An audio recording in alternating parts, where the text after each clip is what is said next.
Hi there, good morning, and welcome to Tea with the Fertility Godmother. This is a place where I'd love to answer any questions that you may have. So when you join us, if you can say hi, let me know where you're from, and please go ahead and post some questions if you have any. Today we are going to just be talking about the importance of a basal body temperature chart. I wanted to go over that with you. I know a lot of people use it, and so I just want to talk about it in case you've been wondering what you're looking at, or if you're not using it and you're considering working with a Chinese medical physician or a natural physician, they might use this. I know we use it in our clinic. We use basal body temperature charts to let people know for a few things. One is it gives me as a practitioner some really great information.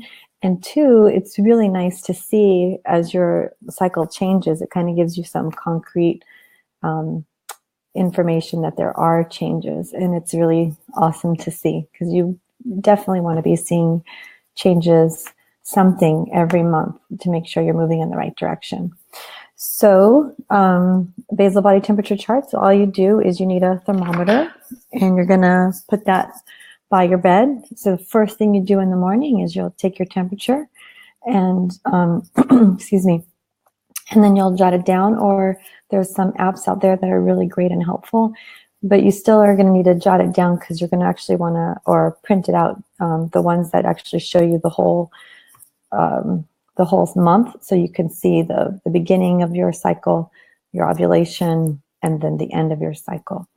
And then Haley went ahead and posted in the comments, she pinned it above where you can see what a normal basal body temperature should look like. So that would be the ideal. And you want to be as close to that as possible. You don't need to be perfect, but you want to be close to that. So that kind of gives you an idea of what's going on. Some things that you want to pay attention to really are if you're getting fertile mucus around the time of ovulation. I've seen tons of women when we start charting, everything seems like it's perfect, but their fertile mucus actually starts way before they actually ovulate. So that's a sign that there's an imbalance, and it's something that we can correct. So you want to make sure that everything's in alignment. It's a great tool for that. So first thing you do in the morning, you roll over, you take your temperature before you hug your honey or take the dog out, and it should just take a few seconds. And you can just take it by putting it under your tongue, or you can also do it in the vagina. Some studies say that the vagina is a little bit more stable, but either way works. Then what you'll want to do is jot it down. And I'm just checking for comments here. Sorry, I got a little distracted. And then you'll just jot it down and then go on with your day like normal. Some things that will affect the change that you'll also want to jot down are, like, you want to know if you drank the night before, if you had a really stressful day or headache. Those are things that will actually affect the temperature. So there's places there where you just make a little check mark or a little note so that you know why you're so you'll know why that variation possibly is different. Why would you need to chart your cycle? It's good to chart your cycle so that you can see if it's regular. So you can find out when you're ovulating, you can find out. Hi, Gina, my cat's saying hi. You want to say hi?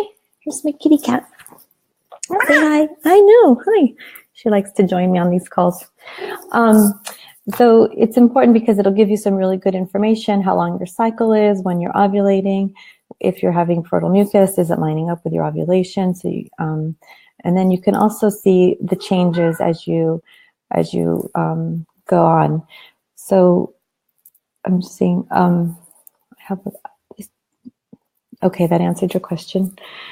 So the other thing is, what a normal cycle should look like is the beginning of the cycle. It's going to be a little bit lower. The temperatures are going to be a little bit lower, and then you're going to see you should get a nice spike, at least 5 points high, and then it'll come down, and it'll just a little bit, and it should stabilize after ovulation. So you'll actually have a little dip before you ovulate, and then you'll spike it it should spike up, and it should stay fairly high for the luteal phase or for after ovulation.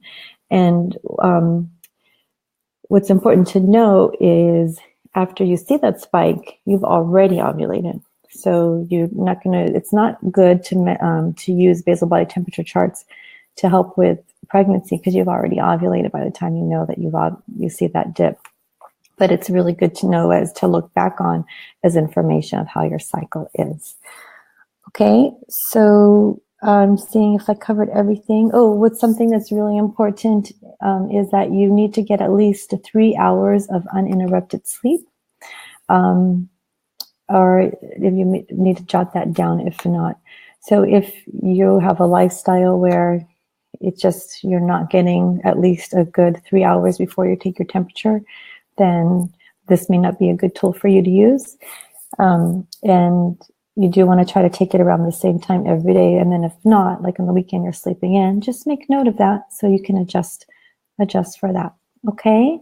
So there you have it. It's a quick call with Tea with Denise or Tea with the Fertility Godmother. And look forward to seeing you guys next week.